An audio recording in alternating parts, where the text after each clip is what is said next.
one of the realization which is happening, right? Everybody talks about, digital transformation. If you talk to, I speak to a lot of utility executives, right? And there's one key view which is coming is that they want to have a unified view of assets and workforce.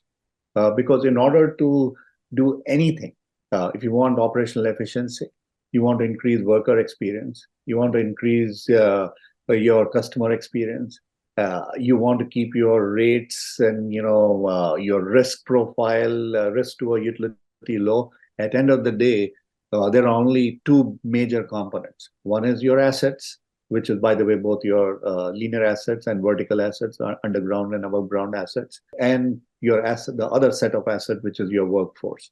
And the workforce is not just your employees; they are also your service providers as well. So those having a unified view of assets and workforce is key, which a lot of utility executives are looking at. That how the heck do we get there? We can't get them in by flip of a switch, which Brandon just spoke about, because it takes time to do that. And so that is one place which is driving that foundation, that let's get that digital foundation, very similar to when I was giving you the idea, right?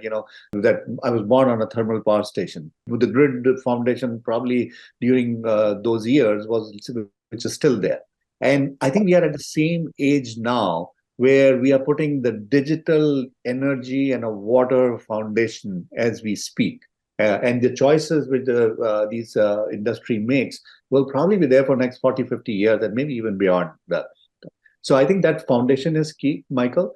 And I think the other part where where to start, where I see it all depends. I think once they have a vision of a foundation, which is that, okay, you know what, I need a unified view of my asset and workforce. So, but I might start because there's a regulatory piece which is coming in. So, for example, we have customers who are doing distributed energy resources, right? DERs, right? Which are key assets which need to be managed, and the whole workflow and process needs to be handled. So they want to start with DERs, with eventually going into meter operations, eventually going into assets and the other street light management and other applications, right, which roll up into the whole unified asset and workforce view.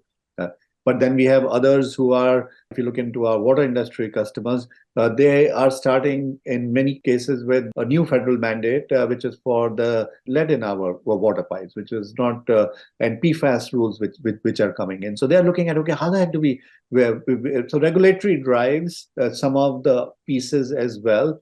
And then some of the utilities are also looking at that, oh, you know what, how the heck do I improve my customer experience and my worker experience? Like Brandon talked about, the new age workers who are coming in, or to react to the things, you need modern tools to be there. The old way of doing things is not going to change anything. So that's the other part which we are seeing, that the drivers, right? So from a multiple places, those things can come, Michael.